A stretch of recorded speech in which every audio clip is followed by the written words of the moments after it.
नमस्कार, हमारे चैनल वेदांत में आपका स्वागत है। दोस्तों, अगर कोई आपकी बुराई कर रहा है तो इसका मतलब यह नहीं कि आप भी बुराई करें। अगर वह आपके काम में कमी, व्यवहार आदि चीज़ों में है तो उसको सुने और उसे सही करने की कोशिश करें।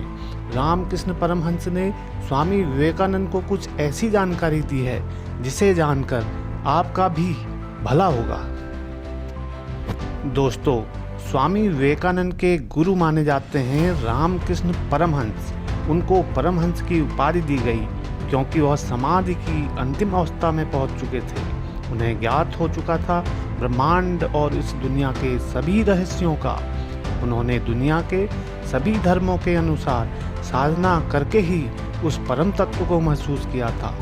उनमें कई तरह की सिद्धियां थी, लेकिन वह सिद्धियों के पार चले गए थे। रामकृष्ण परमहंस ने विवेकानंद को अपना शिष्य बनाया, जो बुद्धि और तर्क में जीने वाला बालक था और हर बात पर सवाल पूछता था। रामकृष्ण परमहंस ने अपने तत्वज्ञान की मदद से विवेकानंद के हर प्रश्न का समाधान कर उनकी तर्क शक्ति को भक्ति में बदल दिया था। यहाँ आपके लिए रामकृष्ण परमहंस और विवेकानंद के बीच हुआ वही अद्भुत संवाद पेश किया जा रहा है। अगर आप गौर करें तो पाएंगे कि विवेकानंद के सवालों और परमहंस के जवाबों में ही जीवन का सारा सार छिपा हुआ है। ये जवाब सैद्धांतिक नहीं, बल्कि रोज के व्यवहारिक जीवन में अपनाए जाने वाले हैं। एक बार रामकृष्ण परमहंस ने विवेकानंद से पूछा, यदि लोग तुम्हारी पीठ पीछे बुराई करें या तुम्हारी बेइज्जती करना चाहें तो तुम क्या करोगे? विवेकानंद ने कहा कि वह उन्हें कर उनके हाल पर छोड़ देंगे।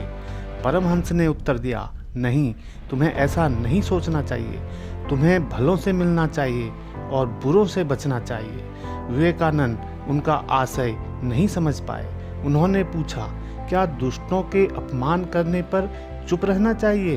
परमहंस ने इस विषय को समझाने के लिए एक महात्मा और सांप की कहानी सुनाई। एक बार एक महात्मा रास्ते से गुजर रहे थे। उस रास्ते पर एक विषधारी सांप रहता था। सांप के डर से बच्चे उधर जाने से डरते थे। उन्होंने जब महात्मा को उस तरफ जाते देखा तो उन्हें मना किया। महात्मा नहीं माने और उसी रास्ते पर चल पड़े। बच्चे जिज्ञासावश देख रहे थे कि महात्मा के साथ कोई अनहोनी न हो जाए, लेकिन यह क्या, सांप दिखा तो महात्मा बोले, ईश्वर के रचे प्राणियों को काटना अच्छा नहीं। सांप शांत हो गया। उसने महात्मा जी को कोई नुकसान नहीं पहुंचाया। वह अपनी राह बढ़ गए।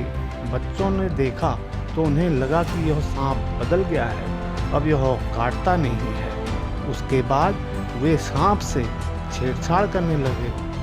तब कभी उसे पत्थर मारते, एक दिन डंडे से पीट कर उसे अधमरा कर दिया। कुछ दिनों बाद महात्मा उधर से फिर गुजरे तो सांप का बुरा हाल देखकर चौंक उठे। कारण जानना चाहा। सांप ने पूरी आपबीती सुना दी। महात्मा ने कहा, यह तो तुम्हारा पागलपन है। मैंने तुम्हें इतना कहा था कि भगवान के रचे प्राणियों को काटो मत। तुमने तो फुफकारना भी छोड़ दिया। विवेकानंद की तरफ देखते हुए परमहंस ने कहा, इसलिए बुराई को भयाक्रांत करके रोको।